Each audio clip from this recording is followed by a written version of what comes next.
بسم اللہ الرحمن الرحیم وذکر فإن الذکرى تنفع المؤمنین نحمده ونصلي على رسوله الكريم اما بعد فاعوذ بالله من الشيطان الرجيم بسم الله الرحمن الرحيم لقد جاءكم رسول من انفسكم عزيز عليه ما عنتم حريص عليكم بالمؤمنين رؤوف رحيم صدق اللہ مولانا العظیم. معزز ناظرین کرام السلام علیکم ورحمۃ اللہ وبرکاتہ. معزز ناظرین کرام، آج کا ہمارا عنوان ہے امت اور انسانیت کے لیے رسول اللہ صلی اللہ علیہ وسلم کی فکریں. رسول اللہ صلی اللہ علیہ وسلم کی یوں تو ساری زندگی امت کی فلاح اور بہبودی کے لیے تھی.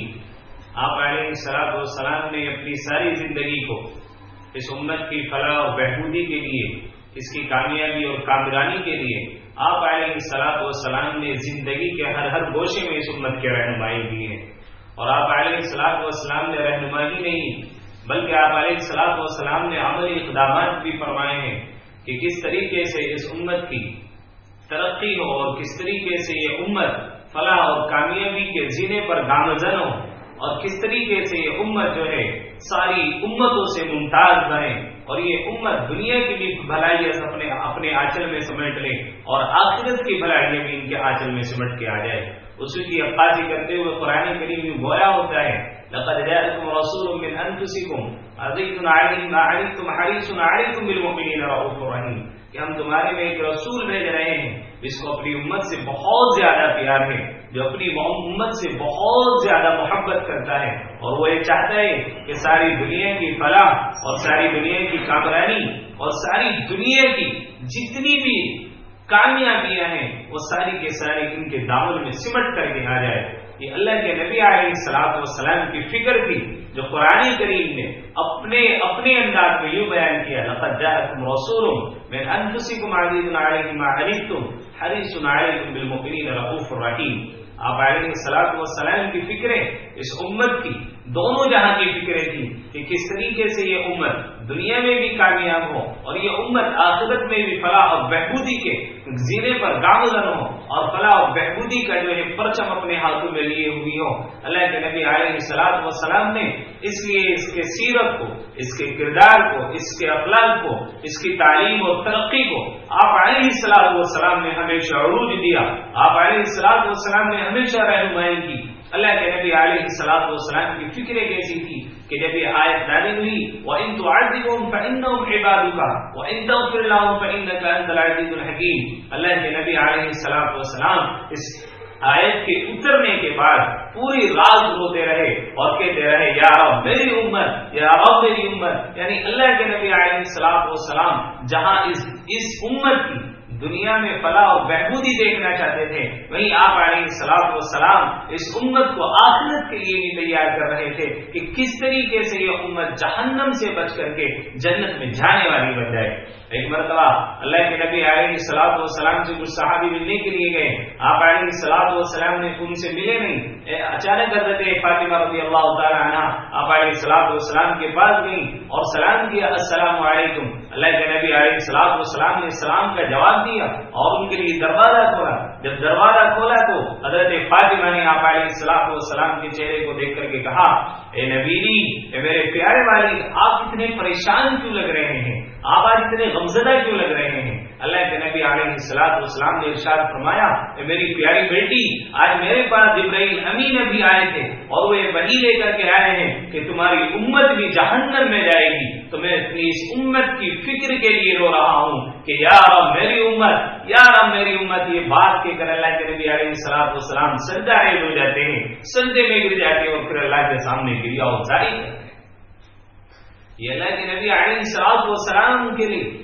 اس امت کے لیے فکریں تھیں کہ کس طریقے سے یہ آخرت میں نجات پانے والے بن جائیں. اور اللہ کے نبی علیہ الصلوۃ والسلام کی ایک حدیث حضرت ابی ہریرہ رضی اللہ تعالیٰ عنہ ارشاد فرماتے ہیں کہ ایک مرتبہ اللہ کے نبی حضرت جناب رسول اللہ صلی اللہ علیہ وسلم نے ارشاد فرمایا کہ ہر نبی کے لیے ایک دعا ہے اور تمام نبیوں نے اس دعا کو مانگنے کے لیے جلدی کی، لیکن میں نے اپنی اس دعا کو قیامت کے لیے بچا کر رکھا ہے. جب قیامت میں نفسا نفسی کا عالم ہوگا، ساری امت پریشان ہوگی، سارے لوگ پریشان ہوں گے، تو میں نے اس دعا کو قیامت کے لیے بچا کر کے رکھا ہے کہ میرا ہر وہ امتی جس نے کلمہ توحید لا الہ الا اللہ کا اقرار کیا ہوگا اور اللہ کے ساتھ میں اس نے کسی کو شریک نہیں کیا ہوگا تو میری شفاعت اس کے لیے ہوگی. یہ اللہ کے نبی علیہ الصلوۃ والسلام کی ایسی حدیث ہے کہ وہ نبی جو دنیا میں اس امت کے لیے ساری رات روتا ہو، ساری رات تڑپتا ہو، ساری رات اللہ کے سامنے روتا ہو کہ یا رب میری امت، یا رب میری امت. آج اسی نبی علیہ الصلوۃ والسلام کی یہ فکریں، یہ سوچ تھی کہ حضور صلی اللہ علیہ وسلم آخرت کی تیاری کے لیے اپنی امت کو جہنم سے بچانے کے لیے کس قدر رویا ہے. اور پھر اللہ کے نبی علیہ الصلوۃ والسلام دنیا کی ترقی کے لیے کہ دنیا میں کس طریقے سے یہ اچھائی کو پھیلانے والے بنے، برائیوں کا ان کے اندر سے خاتمہ ہو، برائیوں کو سد باب ہو، آپ علیہ الصلوۃ والسلام نے اپنے طرز عمل سے اور آپ علیہ الصلوۃ والسلام نے اس امت کی رہنمائی کی اور جتنی برائیاں ماحول اور معاشرے کے اندر تھی، آپ علیہ الصلوۃ والسلام نے ان تمام برائیوں کا خاتمہ کیا اور ان تمام برائیوں کا سد باب کیا اور آنے والی امت کو اور آنے والی نسلوں کے لیے پیغام دے دیا کہ تمہیں ان برائیوں کو سد باب کرنا ہے.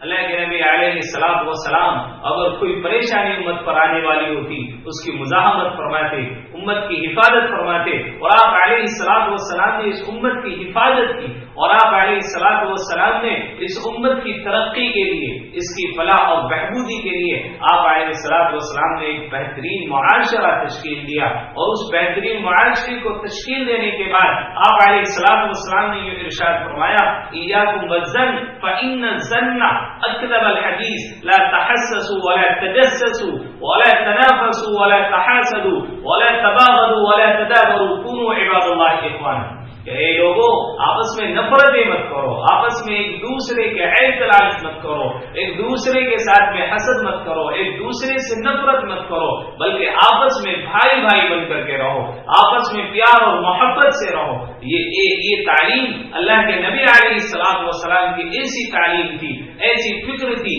کہ تمام امت ایک جٹ ہو کر کے رہے، ایک ہو کر رہے، آپس میں پیار اور محبت کرنے والی بنے، ایک دوسرے سے نفرت کرنے والی نہ بنے. یہ تعلیم اور یہ ترقی آپ علیہ الصلوۃ والسلام اس امت کی چاہتے تھے. اس لیے آپ علیہ الصلوۃ والسلام نے پاکیزہ معاشرہ دیا اس امت کو. یہ آپ علیہ الصلوۃ والسلام کی فکریں تھی کہ آپ علیہ الصلوۃ والسلام نے یہ ارشاد فرما دیا کہ المسلم اخو المسلم، کہ مسلمان کا بھائی ہے. یہ مسلم سوسائٹی کے لیے تھا کہ تم آپس میں ایک دوسرے کے بھائی بن کر کے رہو. تم عرب کے رہنے والے ہو یا تم عجم کے رہنے والے ہو، لیکن جب تم نے کلمہ پڑھ لیا لا الہ الا اللہ تو تم ایک دوسرے کے بھائی ہو گئے. لا یظلمہ ولا یسلمہ، اب تم ایک دوسرے پہ ظلم کرو اور نہ تم ایک دوسرے کے حقوق کو مارو. یہ آپ علیہ الصلوۃ والسلام کا امت کے لیے فکریں تھی، یہ سوچیں تھی، آپ علیہ الصلوۃ والسلام کی طرف تھی. اور اتنا پیار آپ علیہ الصلوۃ والسلام کو اس امت سے تھا کہ ان کی دنیا کی بھلائی بھی آپ علیہ الصلوۃ والسلام چاہتے تھے اور آخرت کی بھی بھلائی آپ علیہ الصلوۃ والسلام چاہتے تھے. یہ حضور صلی اللہ علیہ وسلم کی